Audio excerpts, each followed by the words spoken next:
malam ini ya mengenai preeklamsia. Oke, definisinya terlebih dahulu. Sebenarnya kalau kita ngomong tentang preeklamsia, yaitu pasti di ibu hamil. Nah, terus kemudian dia ini tergolong di dalam suatu kondisi hipertensi dalam kehamilan. Ya, jadi tekanan darah tinggi dalam kehamilan. Gitu. Ini seringkali ditanyakan oleh para preseptor, para dokter-dokter spesialis, kira-kira apa saja yang bisa terjadi pada ibu hamil dalam kondisi hipertensi. Gitu. Nah, yang pertama adalah hipertensi kronik. Ya, jadi ini adalah suatu kondisi di mana ibu-ibunya itu sudah ada sejak dulu ya, sudah hipertensi sejak dulu. Jadi misalnya ini ada seorang perempuan yang dia punya riwayat hipertensi, kemudian dia hamil, gitu. Jadi dia akan terdiagnosis sebagai hipertensi kronis, gitu ya. Nah biasanya nanti kita akan membatasi waktunya, misalnya contoh di preeklamsia ini. Ini definisinya adalah suatu kondisi hipertensi baru ya pada ibu hamil, kemudian dia itu juga di atas 20 minggu, ya, di atas 20 minggu.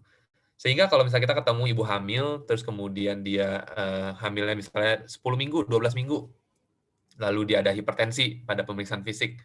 Kemudian kita tanyakan, sebelumnya juga ada hipertensi nggak, Bu? Dia bilang, oh iya, memang saya dari muda ada hipertensi. Nah, artinya dia masuk hipertensi kronik, ya, bukan preeklamsia gitu. Nah, sedangkan yang disebut dengan hipertensi gestasional, ya, itu adalah suatu kondisi hipertensi yang biasanya muncul pada ibu hamil di atas 20 minggu. Oke. Nah, jadi bedanya apa sebenarnya sama si preeklamsia? Nah, preeklamsia itu tidak hanya hipertensi, tidak hanya hamil, dan tidak hanya di atas 20 minggu. Tapi preeklamsia itu juga disertai dengan kondisi sistemik lainnya. Ya, seperti apa kondisi sistemik lainnya? Kita akan bahas di bawah nanti. Ya. Kemudian yang namanya eklamsia itu adalah suatu kondisi hipertensi dan kemudian ibunya itu, ibu hamilnya ini mengalami kejang. Jadi namanya eclamptic seizure. Ini merupakan suatu kegawat daruratan ya pada ibu hamil. Oke.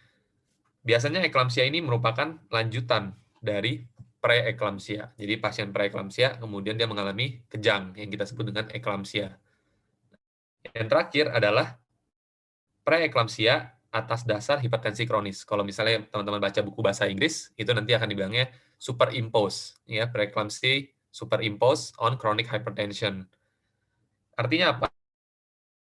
Artinya ini pada ibu yang hamil, ya, ibu hamil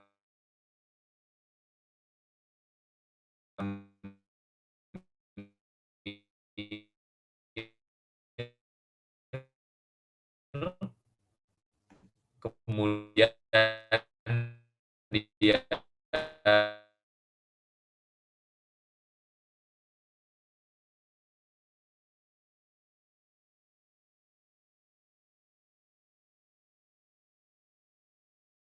yang mana mereka masuknya, gitu. Sorry Lucky, boleh tolong diulang? Oke. Tadi ada putus-putus. Oh iya, oke. Sorry ya, tadi internetnya kurang stabil. Ya, jadi nanti lain kali kalau misalnya teman-teman ketemu pasien, ibu hamil, terus kemudian hipertensi, nah kalian harus bisa menentukan yang mana diagnosisnya. Bila masuknya preeklamsia, maka yang lain ini menjadi diferensial diagnosis.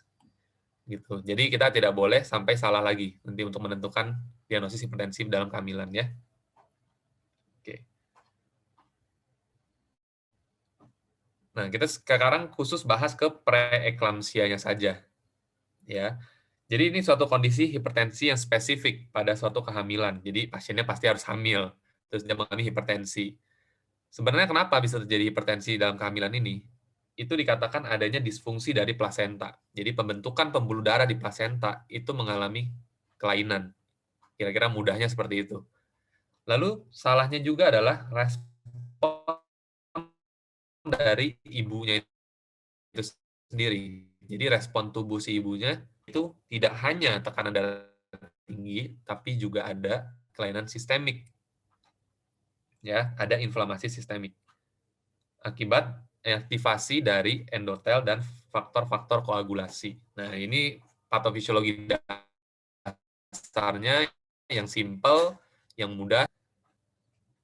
Nah, ini tadi ya, ini definisinya nih, hipertensi spesifik dalam kehamilan.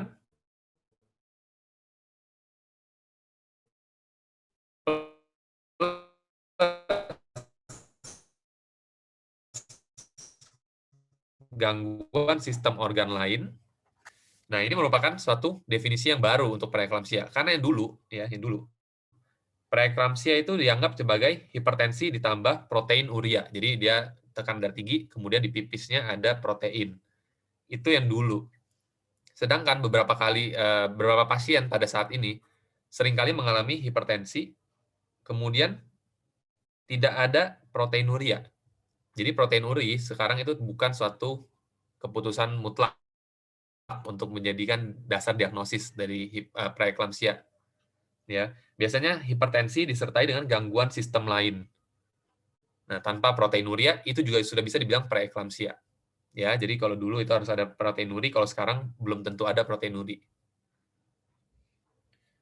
Bagaimana cara kita menegakkan diagnosisnya? Kalau misalnya kita bilang pasien ini harus hipertensi, oke. Berarti dia itu harus di atas 140 mmHg sistol atau 90 mmHg diastolik. Jadi kalau misalnya dia 130 per 100, nah udah itu juga bisa dibilang hipertensi.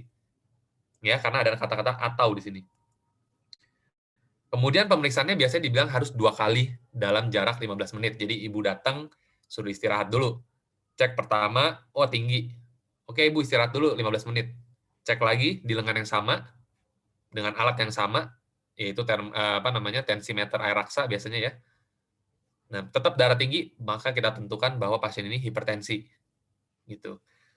Bila tekanan darahnya sistoliknya lebih dari 160 mmHg, atau diastolnya mencapai 110 ke atas, maka kita sebut sebagai hipertensi yang berat. Itu ya. Jadi bedanya 140-90, 160-110. Sedangkan untuk definisi protein uri itu apa? Seharusnya protein uri itu adalah diukur selama 24 jam. Yaitu sebanyak di atas 300 mg. Jadi tampung urin 24 jam, diukur proteinnya, kemudian hasilnya itu harus di atas 300 mg. Maka disebut dengan proteinuria. Atau dengan mudah, kalau misalnya kita lagi di puskesmas atau lagi di rumah sakit yang laboratoriumnya kurang lengkap, itu kita juga bisa menggunakan urin dipstick.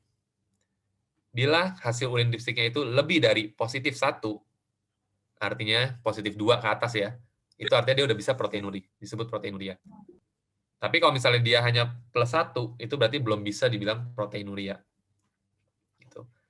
Nah, menurut Royal College of Obstetrics and Gynecology, ya, dia bilang dipstick itu sebenarnya nggak terlalu signifikan, digunakan sebagai tes screening aja. Tapi di Indonesia, ini dipakai sering banget menjadi penentu preeklamsi atau tidak gitu.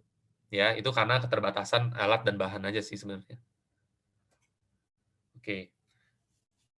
Terus tadi ada yang bilang juga kan, gimana kalau proteinuria negatif, tapi dia hipertensi dengan gangguan sistem lain. Nah, itu juga termasuk dengan preeklamsi.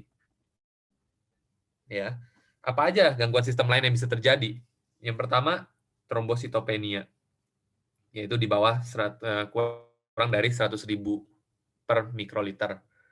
Kemudian apabila ada tanda-tanda gangguan ginjal seperti kreatinin serumnya di atas 1,1, ya, atau biasanya ada peningkatan serum kreatinin. Ada gangguan liver, peningkatan enzim liver, ya, atau ada rasa nyeri di daerah epigastrik atau regio atas kanan atas, gitu. Oke, sebentar, sorry, internetku unstable. Ya, tes. Nah, yang keempat, atau ada edema paru. Ya, jadi hipertensi dengan edema paru, gitu. Yang kelima, ada gangguan neurologis. Biasanya itu nyeri kepala dan gangguan penglihatan atau visus. Dan yang keenam, itu kalau misalnya ada tanda-tanda gangguan pertumbuhan janin. Tapi biasanya nomor 6 ini sulit dilakukan di vaskes pertama ya, karena biasanya ini dokter spesialis yang menentukan. Jadi intinya adalah, kalau ada pasien hipertensi hamil 20 minggu, hipertensinya baru, kemudian dicek protein uri negatif, tapi ada salah satu gejala dari 6 ini, itu bisa disebut sebagai preeklamsia. Gitu ya. Sedangkan yang dulu, definisi yang dulu itu cuma boleh hipertensi plus proteinuri gitu. Kalau nggak ada proteinuri